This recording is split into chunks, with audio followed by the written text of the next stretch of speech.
Chicken curries కాదు, chicken వర్రీసే ఇప్పుడు trendy topic. Chicken తింటే అంతేనా, గుడ్డు కూడా వెరీ బ్యాడా? ఈ భయాలే ఎటు చూసినా. తెలుగు రాష్ట్రాల్లో బర్డ్ ఫ్లూ వైరస్ ప్రజలకు కంటి మీద కునుకు లేకుండా చేస్తోంది. బర్డ్ ఫ్లూ భయం, అధికారుల వరుస హెచ్చరికలతో 2 తెలుగు రాష్ట్రాల్లో చికెన్ ధరలు దారుణంగా పడిపోయాయి. కోళ్లకు బర్డ్ ఫ్లూ వైరస్ సోకిందనే ప్రచారం సోషల్ మీడియాలో ఊపందుకోవడంతో జనం చికెన్ కొనుగోలు చేసేందుకు జంకుతున్నారు. నిన్న మొన్నటి వరకు కస్టమర్లతో కళకళలాడిన చికెన్ సెంటర్లు నేడు వెలవెలబోయాయి. దీంతో విశాఖలోని ఫిషింగ్ హార్బర్ ఆదివారం కిటకిటలాడింది. బర్డ్ ఫ్లూ కారణంగా మాంసం, చేపల మార్కెట్లలో రద్దీ నెలకొంది. చికెన్కు బదులు మటన్, రొయ్యలు, ఫిష్ మార్కెట్ల వైపు జనాలు పరుగులు పెట్టారు.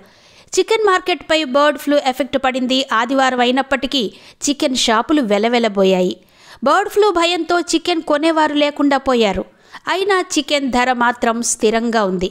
బర్డ్ ఫ్లూ భయంతో మాంసం ప్రియులు చికెన్ తినడం మానేశారని, దీంతో తీవ్రంగా నష్టపోతున్నట్టు వ్యాపారులు వాపోతున్నారు. డాక్టర్లు, శాస్త్రవేత్తలు చికెన్ తినవచ్చు అని చెబుతున్నా ప్రజలు మాత్రం భయం వీడడం లేదని ఆవేదన చెందుతున్నారు.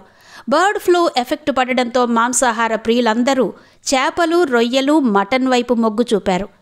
చేపలు, మటన్ మార్కెట్లో భారీ సంఖ్యలో అమ్మకాలు కనిపించాయి. కిలో మటన్ 1000 రూపాయలకు పైగానే ధర పలికింది. చేపల ధరలైతే రెట్టింపయ్యాయి. చికెన్ తినడం మానేసిన ప్రజలు ఈరోజు ఆదివారం కావడంతో చేపలు, మటన్ల షాప్ వద్ద జనాలు క్యూ కట్టారు. చికెన్ తినేందుకు భయపడుతున్నారు. బర్డ్ ఫ్లూ కారణంగా తెలుగు రాష్ట్రాల్లో కోళ్లు రోజుకు వేలాదిగా మరణిస్తున్నాయి. ఒక్క ఆంధ్రప్రదేశ్ రాష్ట్రంలోనే బర్డ్ ఫ్లూ సోకి దాదాపు 5.5 లక్షల కోళ్లు చనిపోయాయి. ఇక తెలంగాణలోనూ వేల సంఖ్యలో కోళ్లు మృతి చెందుతున్నాయి. కోళ్లకే కాకుండా మనుషులకు కూడా బర్డ్ ఫ్లూ సోకడంతో చికెన్ పేరెత్తితేనే చాలు జనాలు హడలెత్తిపోతున్నారు. ముక్కలేనిదే ముద్ద దిగని విశాఖలో కూడా ఆదివారం పూట చికెన్ షాపులు వెలవెలబోయాయి. బర్డ్ ఫ్లూ భయంతో చికెన్ తినేందుకు ప్రజలు భయపడుతున్నారు. గత వారం రోజులుగా పరిస్థితి ఇలాగే ఉందని వ్యాపారులు కన్నీరు పెడుతున్నారు. మరోవైపు ప్రజల్లో బర్డ్ ఫ్లూ భయం పెరుగుతున్నా చికెన్ ధరల్లో మాత్రం ఎటువంటి మార్పు కనిపించడం లేదు. గత వారం కేజీ చికెన్ 220 నుంచి 240 ఉండగా ప్రస్తుతం 200 వరకు అమ్ముతున్నారు. వైరస్ సోకిన కోళ్లను తినొద్దని, సోకని కోడి మాంసాన్ని 70 నుంచి 100 డిగ్రీల ఉష్ణోగ్రతలో ఉడికించి తినాలని నిపుణులు సూచిస్తున్నారు. చేపల మార్కెట్కు అనేక రకాల చేపలు, రొయ్యలు, పీతలు దిగుమతయ్యాయి. చేపల ధరలు కూడా గత వారం కన్నా మరింత పెరిగాయి. సాధారణంగా బుట్ట రొయ్యలు 1200 నుంచి ఉంటుంది. ఈ రోజు మాత్రం బుట్ట రొయ్యలు 2100 రూపాయల నుంచి విక్రయించారు.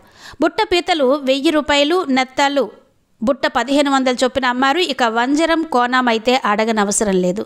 బర్డ్ ఫ్లూ భయంతో చికెన్ తినేందుకు భయపడుతున్న ప్రజలు చేపల కొనుగోలు సంఖ్య పెరగడంతో వ్యాపారులు దీనిని ఆసరాగా తీసుకుని ఎక్కువ ధరలకు చేపలను విక్రయిస్తున్నారు. అయినా సరే చేపల కోసం జనాలు ఎగబడ్డారు. అధిక సంఖ్యలో ప్రజలు చేపలు కొనుగోలు చేయడంతో అక్కడ సందడిగా మారింది. చేపల కోసం వచ్చిన ప్రజలు ధరలను ఏమాత్రం లెక్క చేయకుండా కొనుక్కు వెళ్లారు.